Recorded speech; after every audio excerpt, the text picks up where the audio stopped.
আজকে যেই বিষয়টি নিয়ে আলোচনা করার চেষ্টা করব সেটা হচ্ছে অন পেজ এসইও করার গাইডলাইন আর সঠিক নিয়মে কীভাবে মেটা ট্যাগ ও ডেসক্রিপশন অপটিমাইজেশন করা যায় সেই বিষয়টি নিয়ে। তো একটি নতুন ওয়েবসাইট বা ব্লগকে গুগলের প্রথম পেজে আসার জন্য অন পেজ এসইও হচ্ছে সবথেকে গুরুত্বপূর্ণ ধাপ।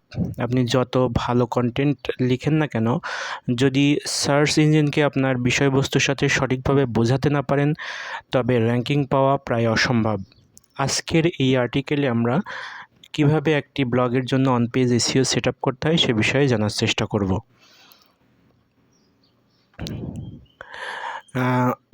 যেটা হচ্ছে আজকের আর্টিকেলটির মাধ্যমে আপনি জানতে পারবেন অন পেজ এসইওর পূর্ণাঙ্গ গাইডলাইন এবং সঠিক নিয়মে মেটা ট্যাগ ও ডেসক্রিপশন অপটিমাইজেশনের কৌশল। তো অন পেজ এসইও কেন জরুরি? অন পেজ এসইও মূলত আপনার ওয়েবসাইটের ভেতরের বিভিন্ন এলিমেন্টকে সার্চ ইঞ্জিনে উপযোগী করে তোলা।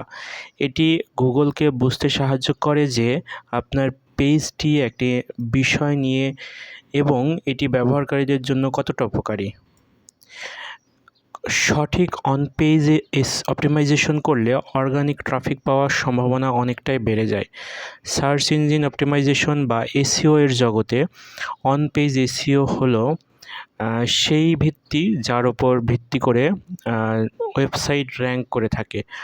গুগল বা আধুনিক এআই সার্চ ইঞ্জিনগুলো এখন অনেক বেশি স্মার্ট, তারা শুধু কিওয়ার্ড খোঁজে না, বরং কন্টেন্টের প্রাসঙ্গিকতাও খুঁজে থাকে।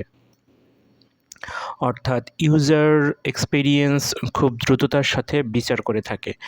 Meta title, meta description optimization. Search রেজাল্টে আপনার ব্লগের যে অংশটুকু দেখা যায় তাই হলো মেটা টাইটেল এবং মেটা ডেসক্রিপশন। এটি অপটিমাইজ করার কিছু কার্যকরী টিপস রয়েছে। Keyword placement. আপনার প্রধান কিওয়ার্ডটি টাইটেলের শুরুর দিকে রাখার চেষ্টা করবেন। আকর্ষণীয় ডেসক্রিপশন। মেটা ডেসক্রিপশনে এমন কিছু লিখুন যা পাঠককে আকৃষ্ট করে এবং সিটিআর বৃদ্ধি পায়। শব্দ সংখ্যা 60 অক্ষরের বেশি নয় এরূপ মেটা টাইটেল, এবং ডেসক্রিপশনে 150 থেকে 160 অক্ষরের মধ্যে রাখা সবচেয়ে জরুরি।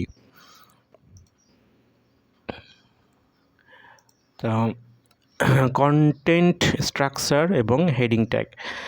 তো গুগল বোট আপনার কন্টেন্ট স্ক্রল করার সময় হেডিং ট্যাগ লক্ষ্য করে, তাই কন্টেন্ট H1, H2, H3 ট্যাগের মাধ্যমে নিশ্চিত করুন। আর্টিকেলের প্রধান টাইটেল হবে H1, সাব হেডিংগুলো হবে H2, প্রয়োজনে তার ভেতরে H3 ট্যাগকে রাখুন। URL optimization. আপনার আর্টিকেলের লিঙ্ক এবং ইউআরএল যতটা সম্ভব ছোট রাখার এবং পরিষ্কার রাখার চেষ্টা করুন। ইউআরএলে অবশ্যই আপনার ফোকাস কিওয়ার্ড ব্যবহার করুন, যেমন SEOjournal.com, on page SEO guide. অপ্রয়োজনীয় সিম্বল বা সংখ্যা এড়িয়ে চলার চেষ্টা করুন। আর ইমেজ এসইও এবং অল্টার টেক্সট।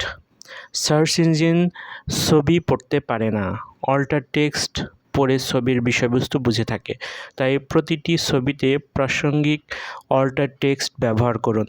এতে আপনার ছবিগুলো গুগল ইমেজ সার্চ থেকেও ভিজিটর নিয়ে আসবে। আর যে 10টি বিষয় আপনাকে অবশ্যই জানতে হবে অন পেজ এসইও করার জন্য, সেগুলো হচ্ছে অন পেজ এসইও কী, title tag optimization, meta description লেখার সঠিক নিয়ম, হেডার ট্যাগ H1 থেকে H6 ব্যবহার করা, content optimization, keyword density, URL structure,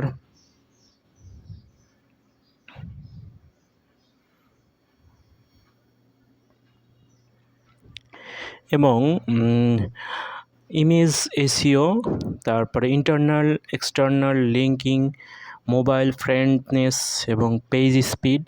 তো এই 10টি বিষয় এখানে পর্যায়ক্রমে আলোচনা করা হয়েছে।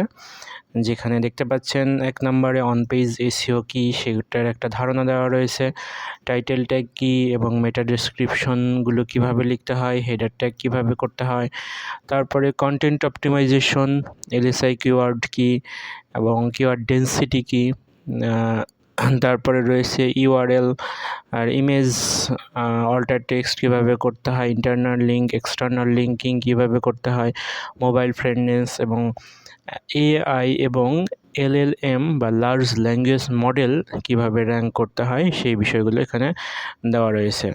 তো এখানে বেশ কিছু গুরুত্বপূর্ণ তথ্যও রয়েছে। অবশ্যই আপনারা এই তথ্যের উপর ভিত্তি করে একটি কন্টেন্ট লেখার চেষ্টা করবেন, তাহলে দেখা যাবে যে আপনার কন্টেন্টটি গুগলে দ্রুতই র্যাঙ্ক করছে।